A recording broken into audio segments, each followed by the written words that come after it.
get faded. Have us some fun. I'm gon' pay it. Cause I got the funds. Let's get faded. Have us some fun. What's going on, everybody? Welcome to Going Bananas Media Room. This is Sorry We're Stoned, and I'm your host, Unique. This is the other host right here, Deeno, my brother. And happy Monday to everybody. Let's go ahead and take a pause and light this motherfucker up.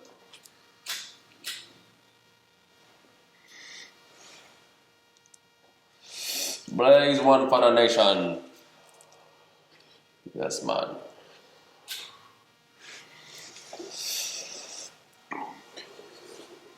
What's up, y'all? We got a couple promotions here. As you can see in the front, we have black bullets. This will be your exclusive box cutter. Lifetime guaranteed. It's also a keychain. You can hook it up to your keychain holder, and I'll give you a little bit more of a clear description up close when we come back. So other than that, I mean, today is just a basic, podcast. We're just gonna kick back and chill. It's just a Monday. We're gonna have fun. We're gonna relax. We're gonna chill while you guys are at work and suffering. Sorry about that, but we're gonna chill for you guys and smoke for you guys over here. Other than that, how was your weekend? I know you had work this weekend. Anything exciting happen? It's a hit or miss, man. You go into work, everything seems cool, everyone's in a good mood. Do you want to tell everybody what you do for work? I'll give you somewhat of a background. I also I have a body cam, so I have a channel where you can watch all the videos. What's the channel called? Channel is called Different Perspectives. It's kind of hard to look for it because I've been demonetized, and then the other content has been flagged by YouTube, so they kind of threw me all the way in the fucking doghouse, is what I call it. Pretty much, in the back house? Exactly. So I am a bouncer, just another side hustle. And when I received this job, I received an offer for West Hollywood, and that was going to be something a little bit different because it was a gay club. And it was right there on the strip of Sunset in WeHo. So that one, I went there, I showed up, I could not find parking. I went to, the front of the club. We were all meeting up there. The boss was late, so it was already a shit show. So I had to pay for parking. Parking was already $20 on the weekend is when I was working. So I did the calculations quick before I started my shift, and I noticed that, hold up, if I have to pay $20 3 days out of the weekend, that's cutting out of my paycheck. Right. And that's not even including the gas I have to drive over here. So I called the person right away and I said, dude, I have to pay for parking? That's ridiculous. So I'm sorry, but I'm going to have to refuse his offer. Right away, right after that, I had another interview set up, and I hit up that manager and I said, hey, by any way, can I come by and do a little bit of not an introduction, but like a meet and greet. And he said, yeah, came through, knocked it down, been working there since, and it's the same field, bouncer. So let's just get away from that and then speak about this weekend. This weekend was smooth. Did you work Friday, Saturday, and Sunday, or just Friday and Saturday? Friday, Saturday, and Sunday, and Sunday's a little bit more chill. So I was going to say, which one out of those 3 days are the worst? Sundays are chill. However, last weekend there was a little bit of a conflict, and Saturdays are between you and the employer, or you and the customers. Well, since I'm a bouncer in security, you're always in the middle of everything. But right. I showed up, and there was a conflict with what we call a party goer. People, they call them clients, customers. I call them a party goer. Party goer, yeah, there you right. And a GM, and this person was bothered by the fact that the GM was constantly following him in the bar. Mm-hmm. And the GM, finally the party goer said, man, what the fuck you looking at? I want to, and then the GM approached him and said, look, we have a private event in here. They paid a lot of money, and we need you to just stay on the outside patio of the bar so they can do their show. So he was being respectful all the time. Right. And then... Was the dude already drinking like hammer? Yes, he was. Okay. And that's what you sign up for. So he wanted to use the restroom, the party goer, and he was telling the GM, can I use the restroom? The restroom just has to be inside, and the music they were playing, it was a piano solo while he wanted to go use the restroom. Piano solo is it's quiet. Everyone's listening. You have about 40, 50 people in there. and he was playing. This fucking dude was loud outside. I had to go in there, de-escalate, get in the middle between the GM and the party goer. I finally did and told him, look, I can escort you next door to the restroom. Mm-hmm. And he calmed down afterwards and came back, got back in the GM's face, and the GM said, you gotta go. That's it. Yeah. But it really became almost physical because the way that it was. So he was combative. I speak about it in a way as if I'm reporting it. Right. Just boom, boom, boom, boom, get to the point. I don't want to be all dramatic. Bouncers are like securities, but no, not really, because you guys can get a lot more physical than securities. Securities are more observe and report. And bouncers, same thing. But you guys can get more physical than a security guard can. No, we can't. And this is a good thing you brought this up because ever since that George Floyd, and I don't even want to talk about that bullcrap, but ever since that happened, it's became a little bit harder for bouncers to be able to take down, so you really need to know what you're doing. Yeah. And people are intimidated by bouncers because of the size and the background of the bouncer, which is they get down and dirty. You know, things get physical, you're going to throw hands, kicks, elbows, headbutts, everything. And then we got to remember that drunk people like to bite. Well, they say women have 4 saws. 4 saws. 4 saws. You're not fucking lying. 4 saws, I swear. That's so my baby mama. I'll just play. Go ahead. So, in that field, ever since George Floyd, now it's become we have to know how to take down properly, and we cannot put anything on the neck from elbow, can't get in a headlock, and can't put a knee on the back close to the neck. So imagine trying to take a drunk person down. And they get stronger when they're drunk. Oh yes, and then you have even women. You know what? Look, it could be the littlest. I'm done.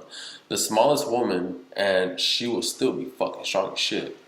Like alcohol has that extra in it. You know what I mean? If I can give any advice to a bouncer out there, your first approach to any kind of escalation. Your first approach to any escalation is to, of course, de-escalate. Right. So you have to communicate. And the way you communicate, you can't go one way. You can't narrow your communication to whatever the situation is. So everybody's different. They hear words differently. They hear tones and bass differently. And when drugs or alcohol, they hear it out of control. So when you de-escalate, you have to read the body motion. You have to see the person. You have to see how they're escalating, what they're saying, listening to them. And you get, just in those, it's talented. In those couple seconds, you get an understanding of what I'm fucking with, what I'm dealing with. Right. I believe it's been after 10 minutes now, so we can, but anyways, what you're dealing with in that minute, you have to, what they say, observe. Mm-hmm. And when you do so, then you come at the de-escalation. Communications first. The last thing you want to do is end up physical. Right. Because it could get really dirty, and that whole George Floyd thing goes out of the fucking picture quick. Yeah. You know, you have to do what you have to do. Yeah. But still, even if you have to do what you have to do, don't be excessive. Right. Don't be excessive, and that's going to be a hell of a fucking court case. Because everyone wants to sue. Mm-hmm. You go over there, you're overage, you're drinking, you're an adult. We're fucking babysitting people who can't take care of people who can't be responsible and know their tolerance. Right. So they come there to pretty much just release everything out of the anger, depression, whatever it is they feed at the bottom of a bottle. And we have to contain it. If we don't contain it by our presence and our communication, our de-escalation, and hospitality, we have to have hospitality. People want to mistake that with weakness, and that's when we have events like that. They try to take advantage and think they can get away with stuff, and we have to approach. They don't like it. They size us up. The way we communicate. That's what I was going to say. One thing, real quick. So I think one of the most selfish people in the world are people that can't handle the liquor but still go out with their friends and family and always end up fucking up the night. Like, you don't know how stressful it is to have to babysit a grown person. It is so fucking stressful, and it's unnecessary. Like, we work all fucking week. We're asking for 2 days to party, and you gotta fuck it up because you can't handle your liquor. It's selfish as fuck. I think so. And another thing too, do you agree that when someone is drunk, one thing I can't stand is when you're trying to have a drunk person explain himself. The motherfucker can't even put 2 words together. That was this weekend. That was this weekend. Yeah, like let alone try to have him let alone have him have a train of thought and put those words together. Like, come on, man. Like, what I feel like you have to do with a drunk person is you have to give them orders and direction. Yes. Just plain and simple. Get to the point. Hey, I need you to Get come to over the here. Go over here. Like, you just need it needs to get straight to the point. So you're underpaid babysitters and underpaid therapists. Because even if it doesn't de-escalate and it becomes physical, you still have to contain whatever the escalation is, which is you have to be that therapist. You have to be understanding. You have to know what to say, when to say it, by the time they're expressing. They're emotional. And alcohol does that also. And it's not just alcohol in there. There's a lot of drugs in there. It's amazing how much shit I find on the ground. I find that stuff on the ground. Yeah, I know. And sometimes I don't even, most of the time I don't even pick it up. You just leave it there? But sometimes I do pick it up, take it to the bathroom, flush it right away. Because I don't want to get into the hands of anybody else. I want to make a quick buck out of it. Right. And that's just sometimes wherever you work, depending, I'm not saying where I work, the higher ups, people who put it in the safe, man, they sell that shit. Yeah. The cops probably do the same shit. Evidence room. Fuck that evidence room. Sure. Let me tell you something. The cops are no different from us. Or they're no different from civilians. They're no different from gang members, bikers. At the end of the day, we all have one goal. And I believe it's do what we got to do to get to the next day and build your future and the foundation for your kids and your nephews and your nieces. Because we have generational years of trauma that just fuck us up and keeps us in a cycle. Have we improved as people? Yeah, I feel like we have improved. Have we became more vulnerable to things? Most definitely. And I think we've actually, the world's actually made our kids very vulnerable. In what way? In every way. Which way? In this particular, we're talking about being confidence. Okay, let's say here's one. No names. There was an incident where someone we know went to the doctors and they were very young and they were asked a certain question about their gender and asking them, like, when you see yourself in a fuck the bullshit. What happened was this kid went to the fucking doctors, right?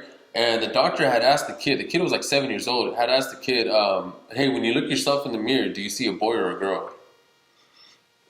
I believe I heard this story before. Go ahead. Keep going.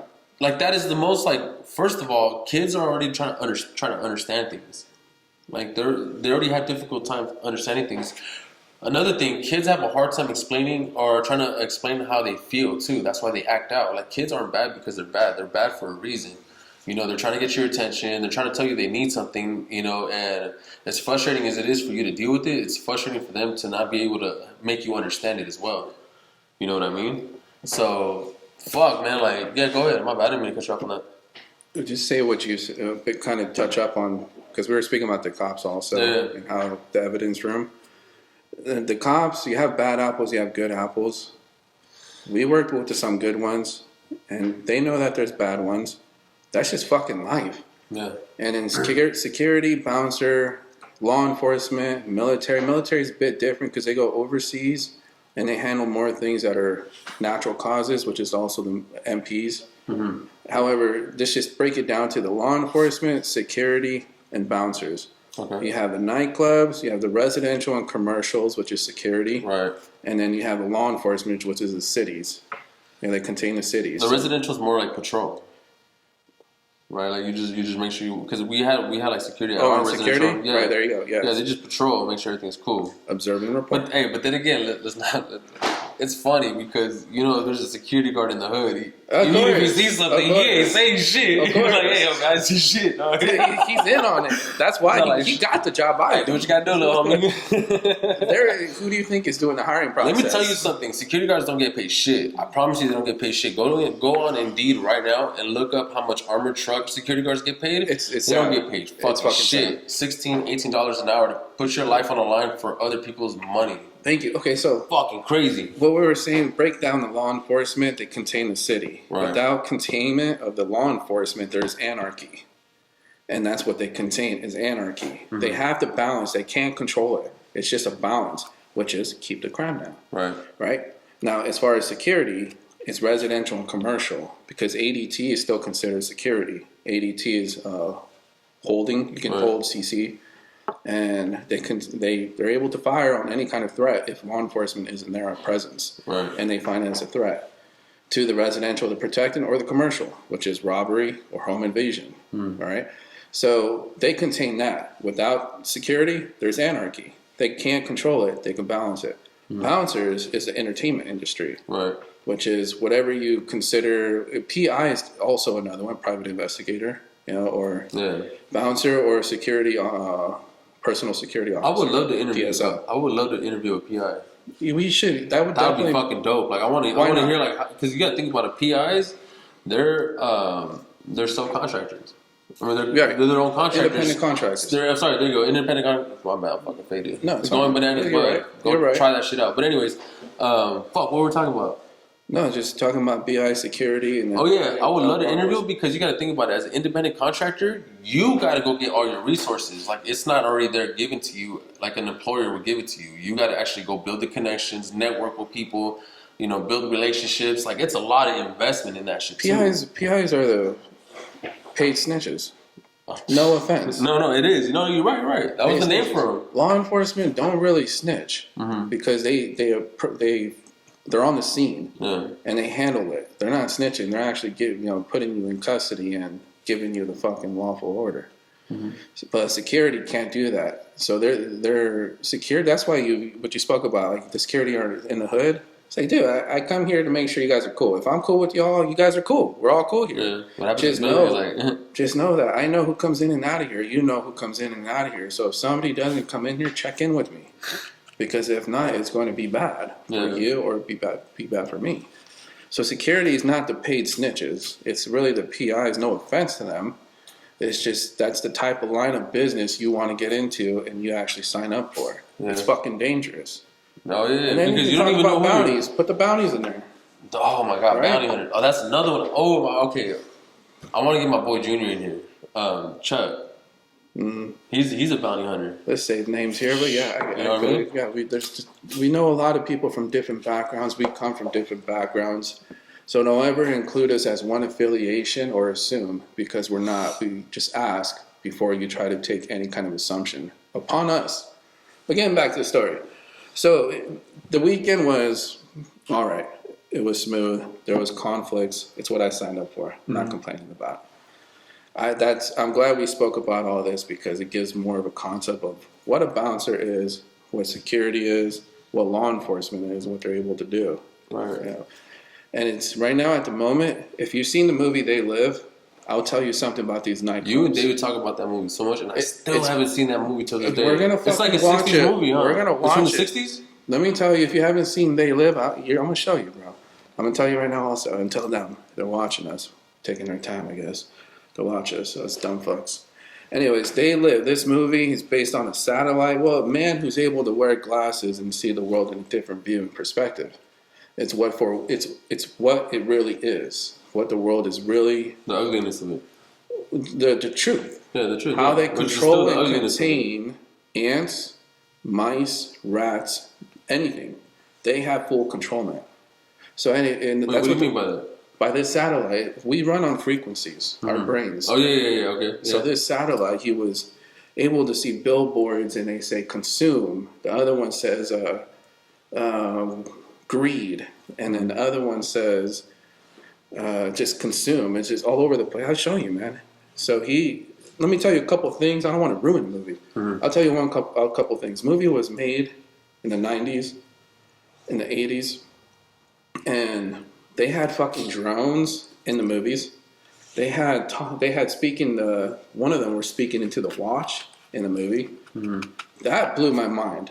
So why are we speaking about this? It's because this weekend at where I worked, entertainment industry in this county, all these DJs and these radio stations, especially, they have agencies that DJs play at these big main clubs.